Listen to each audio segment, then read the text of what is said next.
Connor Bedard is not scoring as much as we anticipated so far this season, and we're beginning to see a lot of criticism of his game. Some of it is fair, but Bedard is still showing world-class abilities every game. He's just playing in a very unfavorable environment that is hiding some of his potential. In this video, we're going to break down shifts from one of his games this season. The game shows both his elite elements that are only going to get better as he matures and gets more support, and also some of the elements he still has to work on. And we talked to Kent Johnson before the game, and we asked him something about Bedard that we don't know. He said he's a really good passer, but Luke Richardson said, yeah, we don't want him passing. We want him shooting more. The comment about Bedard turning into more of a playmaker this season is true. He's differing a bit too much to teammates in certain situations, and trying to do too much himself in others. It's going to take time for him to find the right balance. As Caravaino's option shoots, stop, rebound, Donato looking to set up shot with a cross score. There is Bedard. Power play goal, and the Hawks have a 1-0 lead. This play is a good reminder of his scoring ability. What's so impressive about Bedard is his ability to angle his body to catch the puck and make the next play instantly.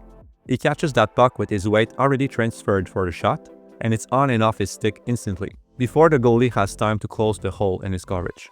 The NHL is a challenging league for a player of Bedard's size at his age, but he's handling the physical aspect well overall.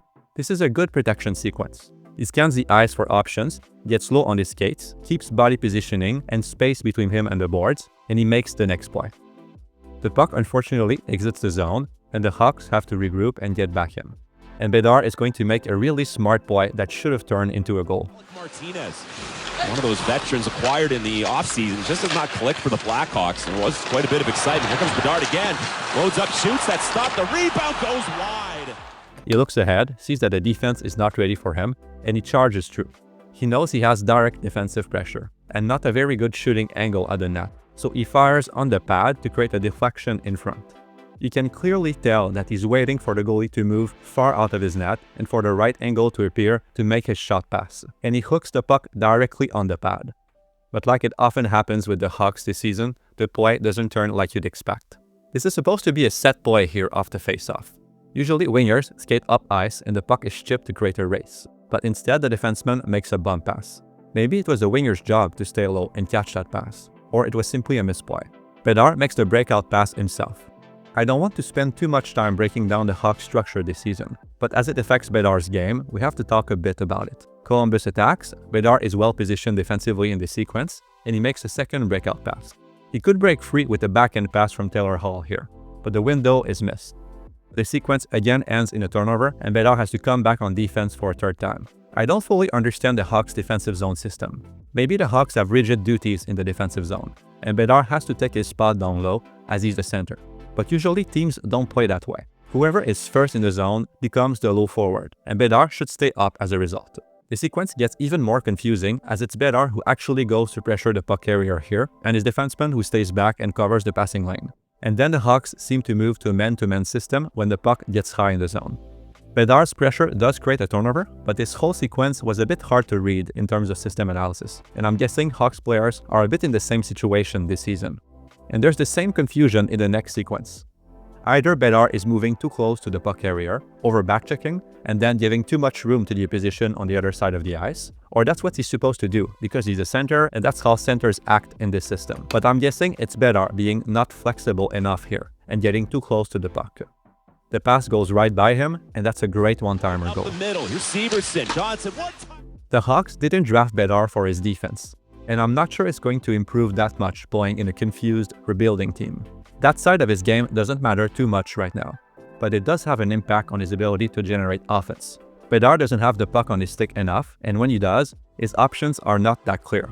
This is mostly a good positional shift from Bedard, except for one mistake. He supports his defense, makes the breakout pass, and then controls his speed up the ice and exploits a hole in the opposition's coverage. Then Bedard sees his defenseman pinch, so he comes back high to cover him. That's a bad pass from Bedard, but the play becomes even worse after because there's a coverage confusion. Fantilli, he's got some room. Fantilli sizing things up, going to Provorov. Here he is, his shot gets blocked. Bedard is ahead of the second attacker, but he has a gap with him, so that's not ideal. His defenseman tells him to pick up the third attacker instead, but that defenseman is behind the second man, so that's not ideal either. Sizing things up, going to Provorov. Here he is. His shot gets blocked. Provorov back on it for Columbus. Provorov, now some separation. Provorov still looking. The reason the Hawks have had trouble generating rush offense is because of breakouts like these. One defenseman has the puck, his two teammates are watching him. The wingers are far up ice. That seems part of the team's system. They're out of reach of a direct pass, so the defenseman has to gamble on a glass and out play. There's just no connection between players, and that just makes everything harder. In this clip, the Hawks have failed multiple power play entries, and Bedard is going to take matters into his own hands. He creates the entry, 2 scoring chances, but then his defenseman decides to make a very optimistic slap shot from the point. He had a lot of space to make a better play. We again see the breakout and defensive confusion in this shift.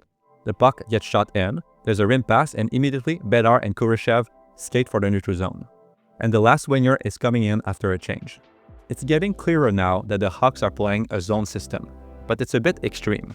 They regroup around the slot, not covering players directly, and defensemen seem to really stick to their position around the net.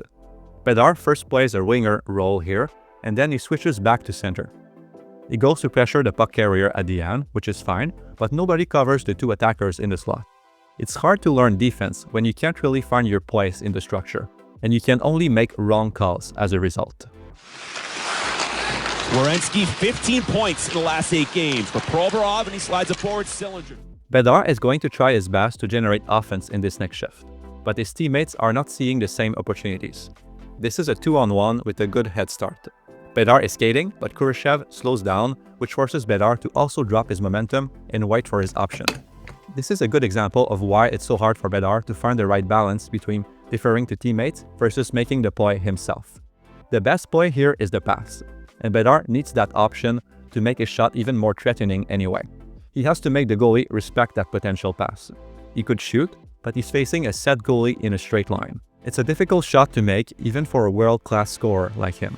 So he tries the pass. He makes it deceptively and lobs the puck above the stick, but the back checker catches Kurashev. They slowed down that 2-on-1, thought they were clear, but Werenski out of nowhere breaks it up. Taylor Hall, Kurashev, one-timer, never got through. Fabro keeps it to the boards. Werenski tried. Here's a second example. Most players in this situation would stick to the middle of the slot, expecting to deflect a point shot. But Bedard thinks of a better play. He fades wide instead and makes this tic-tac-toe play. It creates a great potential scoring chance, but the play is missed and it just ends up becoming a point shot again a few seconds later. This last play from Bedard was another example of his ability to think ahead and to position his body to instantly make his next play. We see him do this again as he curls to the slot. Stick on the ice, facing the net, he's ready to accept the pass or try for a deflection, and he ends up hooking a pass instantly off the boards to his activating defenseman. In his draft year, we projected that Bedard's mobility would end up above average in his prime in the NHL. Right now, it's more average in the league. His forward stride especially lacks a bit of explosiveness and output, but he can still keep up with the play and get ahead of his coverage with consistent effort. His skating mechanics are good overall, and he can really fly in crossovers. He's also quite agile. The issue is that in close races, Bedard doesn't have the advantage of reach and strength, so he will have to develop that extra acceleration to become better defensively and create more offensive looks for himself. Let's compare Bedard's last shift with this offensive chance. Bedard doesn't look like he lacks explosiveness in this shift. He gets to the post with 3 quick strides and almost gets his stick on the puck. The reason he looks quick is also because he's moving ahead of the play. As soon as his teammate receives the puck on the half wall, he knows what's coming, and he moves preemptively into this lane. Especially the 5-on-3 when they have so many options to change the angle. 15 power play shots today for Chicago. Bedard sets up shop once again.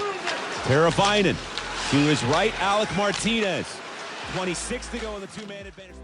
And we have another example in this shift of Bedard's playmaking and why his creativity doesn't always result in points right now.